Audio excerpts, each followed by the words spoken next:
భిన్నత్వంలో ఏకత్వానికి తెలంగాణ రాష్ట్రం ప్రతీకగా నిలిచిందని విద్యుత్ శాఖ మంత్రి గుంటకండ్ల జగదీష్ రెడ్డి అన్నారు.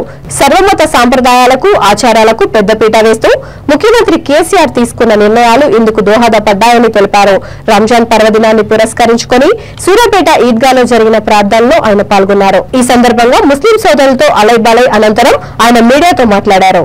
రంజాన్ మాసంలో కఠోరమైన దీక్ష చేపట్టి రంజాన్ పర్వదినం రోజున విడిచి భక్తి శ్రద్ధలతో రంజాన్ పర్వదినాన్ని జరుపుకుంటున్న ముస్లిం సమాజానికి ప్రత్యేక శుభాకాంక్షలు తెలియజేశారు. సర్వమత ఆచార వ్యవహారాలను గౌరవించడంలో తెలంగాణ ప్రత్యేకతను చాటుకుందని అన్నారు. బతుకమ్మ, రంజాన్, క్రిస్మస్ పండుగలను అధికారికంగా నిర్వహించేది ఒక తెలంగాణ రాష్ట్రంలోనేనని చెప్పారు. ముఖ్యమంత్రి కేసీఆర్ దార్శనికతకు ఇది చక్కటి నిదర్శనమని కొనియాడారు. ఈ ప్రపంచం అంతా సుఖంగా శాంతియుతంగా ఉండాలని చెప్పి కోరుకొని చేసే ఉపవాస దీక్షలన్నీ కూడా ముగిసి మరి ఈరోజు పండుగ జరుపుకోవడం జరుగుతూ ఉంది. మరి సూర్యాపేటలో కూడా ప్రతి సంవత్సరం ఈ రంజాన్ మాసాన్ని అతి పవిత్రంగా భావిస్తూ కఠోరమైన ఉపవాస దీక్షలు చేసి ముస్లిం సోదరిమణులు అందరూ కూడా ఈ ప్రాంతం, ఈ దేశం సుభిక్షంగా ఉండాలని, అల్లా దయతోని కాలం సహకరించాలని,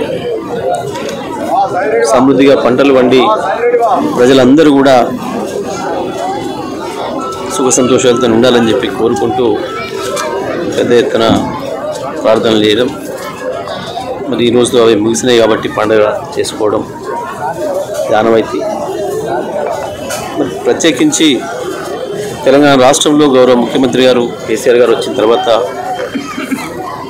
ఈ రంజాన్ పండుగను కూడా గుర్తించి ప్రభుత్వం తరఫున ఇఫ్తార్ దావతులు ఇవ్వడమే కాకుండా అందులో ఉండే పేద ప్రజలకు కూడా సంతోషంగా అందరితో కలిసి పండుగ జరుపుకోవడం కావాల్సిన పద్ధతుల్లో మరి వారికి తోఫా ఇవ్వటం, ఓవైపు క్రిస్మస్ సందర్భంగా కూడా ఆ వర్గంలో ఉండే ప్రజలకు కూడా బీదవారికి సహాయం అందించడం, మరొక వైపు దసరా, బతుకమ్మ పండుగలను కూడా ప్రభుత్వం పెద్ద ఎత్తున నిర్వహించడం, మరి ఒకరి ఆచారాలని సంప్రదాయాలని ఇంకొకరు గౌరవించే పద్ధతుల్లో ప్రజలందరికీ కూడా అటువంటి భావన వచ్చేటట్టుగా ప్రభుత్వం తరఫు నుండి చేయడం అనేది అది కేవలం కేసీఆర్ గారి ద్వారా మాత్రమే సాధ్యమవుతుంది. భారతదేశానికి అంతా కూడా తెలంగాణ రాష్ట్రమే ఆదర్శంగా ఉంటుంది. లౌకిక తత్వంలో అందరినీ సమానంగా చూడాలని, భిన్నత్వంలో ఏకత్వాన్ని సాధిస్తున్న ఈ దేశం ఎప్పుడు ఇట్లాగే ముందుకు పోవాలని ముఖ్యమంత్రి గారి ఆలోచనల్ని అక్షరం అమలు చేసుకొని